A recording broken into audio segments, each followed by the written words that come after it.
Hello, everyone. My name is Gabriel. You can find me on Twitter at Big Ten Gabriel.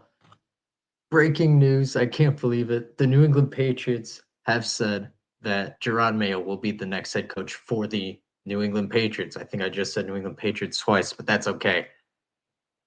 What a week it has been for New England Patriots fans. We'll go from we go from kind of not knowing what's going to happen. Is Bill Belichick staying? Is he not? Will he be kicked out? Will there even be a trade? That wasn't likely going to happen, but still the possibility was at least on the table. And now we know for sure that after the parting of ways, which does look like it was mutual, it does look like there's new hope. There's a new energy in the building. There's optimism for the future for next year for the New England Patriots.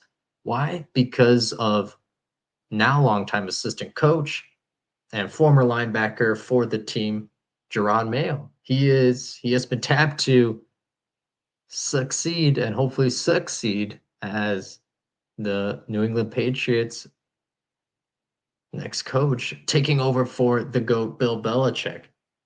And a little bit first on that aspect.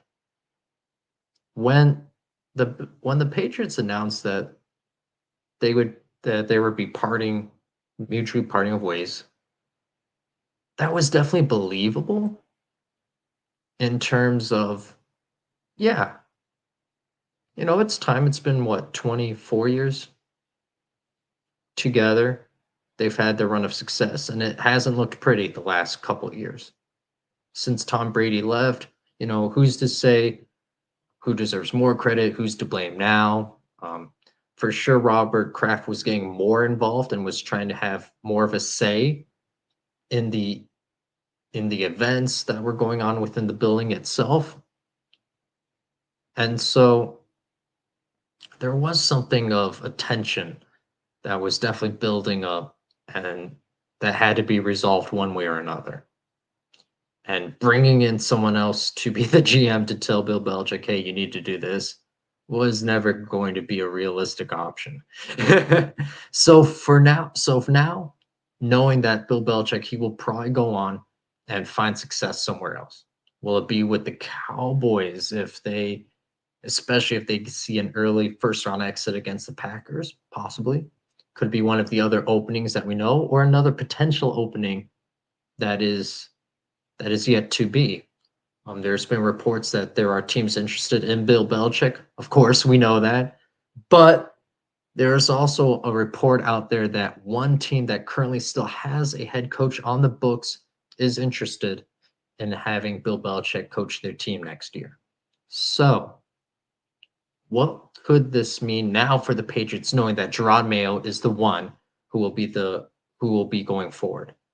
I think this comes down to you needed someone that has an established presence that has authority to command that locker room.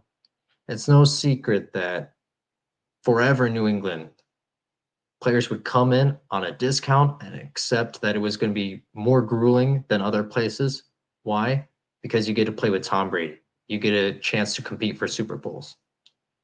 And of course, that left when Tom Brady left.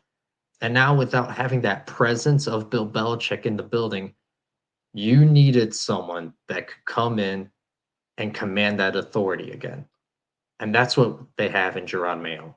So, despite the internal strife, despite the civil war that's been happening within the New England Patriots fan base, I think this is a hire that most can get on board with. Mostly because it's not like other head coaches that were former players who kind of get thrown into the role without really having to, so to speak, earn it. It's one thing to play the game at a high level, but coaching it, knowing the ins and outs of training camp, of game day prep, and of managing all of the aspects, that's something completely different.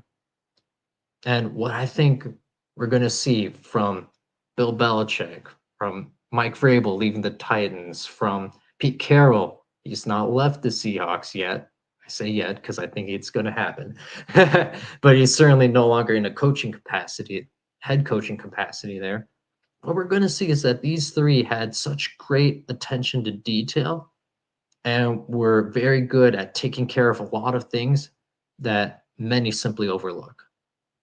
And so Jerod Mayo has now, I almost said he grew up in the system. He played in the system, in the Belichick way, in the New England Patriots way for so many years. And now he's had time on the sidelines learning from Bill Belichick of how to actually manage a team and run a culture. Another thing that can't be overlooked is there was a report, I believe it was on Twitter yesterday, but there was a report because of the offensive line coach not being available as he would have liked to have been throughout the year, that Jerod Mayo helped that side of the ball more so than what was originally intended. So, what does that mean? That kind of makes me think that either Robert Kraft or Bill Belichick were kind of grooming Jerod Mayo to be ready to take over for when Bill Belichick left. Now, did they think it would happen this year? I don't think so. No, despite what Tom Kieran said, who I think is made stuff up just because he walked back his own statements and reports. I think this decision did come in the last week, this past week. But they knew that Jerod Mayo was a great potential candidate in the making. And Bill Belichick has been very open about wanting to give people opportunities and chances to those who want it and to those who show that they can handle it. And so when you combine everything that's been going on and Robert Kraft saying that we just need to compete again, we need to be going back to winning. I personally still disagree that letting go of Belichick now was the wrong move. But if you're going to do that, I agree that the next step had to be either a Mike Vrabel or a Jerod Mayo. And now there are going to be some challenges, of course, but having him come in, someone who's already been there, I think that's the correct move for the New England Patriots. So now what will this mean? We get the 3 pick. I think you have to draft Marvin Harrison Jr. Why? Because he is an NFL caliber talent who I think is a sure can't miss. With the quarterbacks, you just never know how they're going to adjust to the NFL level. And this year especially, I think there are 6 or 7 quarterbacks who, obviously Caleb Williams is the most talented and has the most upside. But in my opinion, there are 6 or 7 quarterbacks in this draft class who have the capability of succeeding in the NFL if they're put in the right situation. And especially this year for the Patriots, they have a great defense, and they were 1 or 2 plays away from potentially being in the playoffs themselves this year if there was just some semblance of capable quarterback play. So, with Jerod Mayo, I think he'll bring a business-like attitude. He'll button up some of the details. Alejandro, they need to build a team first before they go after your QB. That's part of why I think you need to go with Marvin Harrison Jr. because he gives you that dynamic playmaking ability. And I like I'm a Nebraska fan, so I've followed the Big Ten a lot, Big Ten Gabriel. I think that he's the kind of guy who will not be a diva, will understand and will be willing to work through the process, and will give whoever ends up being the starting quarterback the best chance to succeed. In terms of building out the team, I mean, for sure you need to focus on the offensive line. Has some great Michael Onyewu to right. I'm butchering that, so sorry about that. But moving him to right tackle has been a great move for this team, and I think long term before you go, I definitely agree. Before you go for a Drake May or a Caleb Williams and throwing them into this, that you do need to build out from the offensive line first and give whoever you end up either acquiring in free agency or drafting later, give them the best opportunity with Marvin Harrison Jr. But either way, for now, breaking news, Jerod Mayo is the New England Patriots' next head coach. I don't agree for now. I think Bill Belichick will have success wherever he ends up, but I think this is the next best move. So my name's Gabriel, at Big Ten Gabriel is my Twitter. Thanks for watching.